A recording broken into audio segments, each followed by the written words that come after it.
Hey guys, my name is David Zhang, and I'm about to do a physics extra credit 3P36, and this is part A. So the problem is, in June 1997, the Near spacecraft, on its way to photograph the asteroid Eris, passed within 12,000 kilometers of asteroid Matilda at a speed of 10 kilometers per second relative to the asteroid. From photos transmitted by the 805 kilogram spacecraft, Matilda's size was known to be about 70 by 50 by 50 kilometers. Their asteroid is presumably made of rock. Rocks on Earth have a density of about 3,000 kilograms per meters cubed. So initially they give you this diagram of where a spacecraft is heading towards the asteroid. And it is 12,000 kilometers distance away in the y direction. And in part A, it says, make a rough diagram to show qualitatively the effect on the spacecraft of this encounter with Matilda. Explain your reasoning. So, as the spacecraft heads toward the asteroid, it is going to go around it in a loop due to the gravitational force of the spacecraft, or of the asteroid.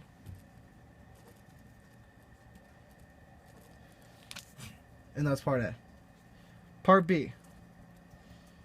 It says, make a very rough estimate of the change in momentum of the spacecraft that would result from encountering Matilda. Explain how you made your estimate.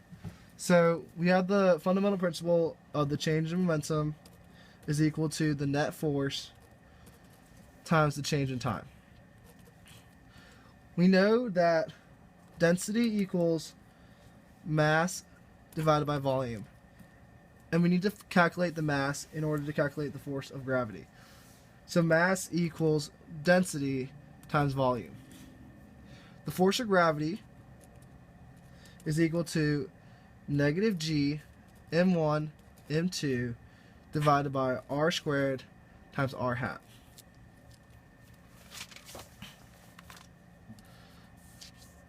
The mass of the asteroid is equal to 3,000 times 70 E3 times 50 E3 times 50 E3.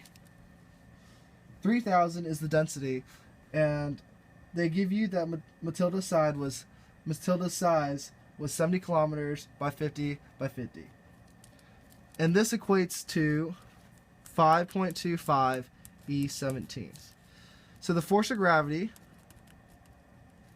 is equal to negative g, which is 6.7 E negative 11, times the mass of the spacecraft, 805 kilograms, times the mass of the asteroid, which is 5.25 E17. All divided by r squared. Now they give you the distance as 12,000 kilometers away in the y direction.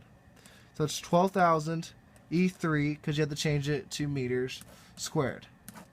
And that equates to negative 0.01966 newtons.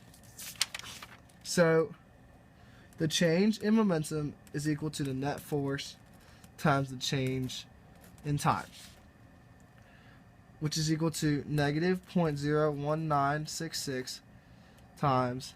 The change in time is not given in part B. However, in part C and part D, it tells you that it's a day. So we have to change 1 day into however many seconds a day is, which is 24 hours in a day and 60 minutes in an hour and 60 seconds in a minute.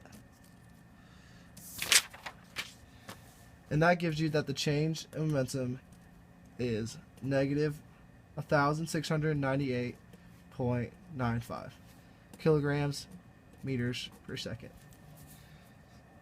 So now on to part C. Part C says, using a result from part B, Make a rough estimate of how far off course the spacecraft would be one day after the encounter. So we know that the change in momentum is equal to the final momentum minus the initial momentum. We calculated the initial or the change in momentum in part B, and we can calculate the initial momentum from what's given in the problem. So all that's left to find is the final momentum.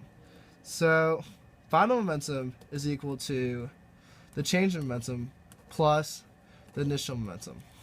The change in momentum is found right here in part B, and the initial momentum is equal to the mass of the spacecraft times the initial velocity, which is 10 kilometers per second, which you have to then multiply by 1,000 to change it to meters. And that equates to 8.05 E6.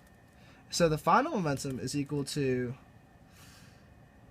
80301.047 kilograms meters per second. So in part C, we're trying to figure out how far off course the spacecraft would be. So we have to do the position update. And to do the position update, we have to find the final velocity. The final velocity is equal to the final momentum divided by the mass of the spacecraft, which I calculated it to be 9,997.8895 meters per second. So we are given in the problem how far away Matilda is from the spacecraft in the y component only. And in the y component, it says it's 12,000 kilometers. So our equation to update position is R final equals R initial plus V final times the change in time.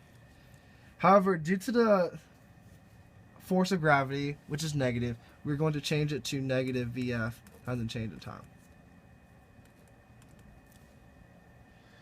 So what we have is 12,000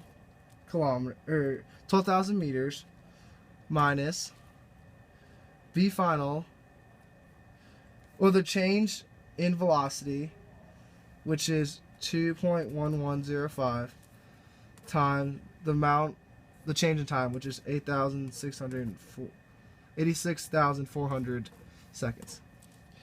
And that equates out to negative 17,347.2 meters, which is roughly 170 kilometers off course. So to show you a rough sketch of what is happening, this is the spacecraft. Initially, it's going at 10 kilometers per second. This is Matilda. This is the initial distance away. And we're assuming it goes around in orbit around Matilda.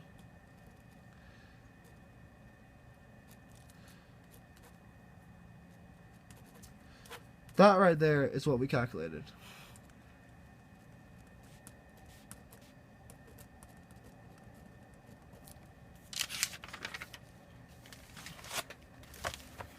So now on to part D. Part D says, from actual observations of the location of the spacecraft one day after encountering Matilda, scientists concluded that Matilda is a loose arrangement of rocks with lots of empty space inside. What was it about the observations that must have led them to this conclusion? So, at first we concluded that Matilda was a tightly dense cube. However, after more observations, we are going to conclude that it is a loose arrangement of rocks, which kind of looks like this. So, the difference between the two is the density. This is more dense, and this is less dense. However, they have the same volume. And we know that density is equal to mass times volume. So, if this is less dense,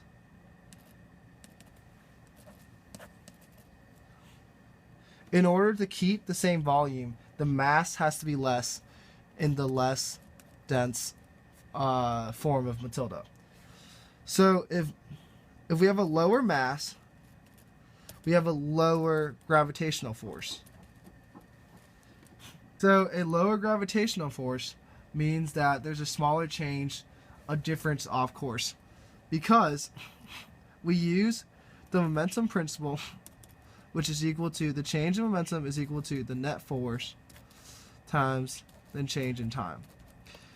If the change in momentum is smaller due to the gravitational force being smaller, then the change off course is smaller because the change in velocity final decreases. So the position update, RF equals RI plus V final times the change in time. If this value right here is smaller, then the change in position becomes smaller. So your final answer in part C will be smaller than 170 kilometers. Thanks, guys.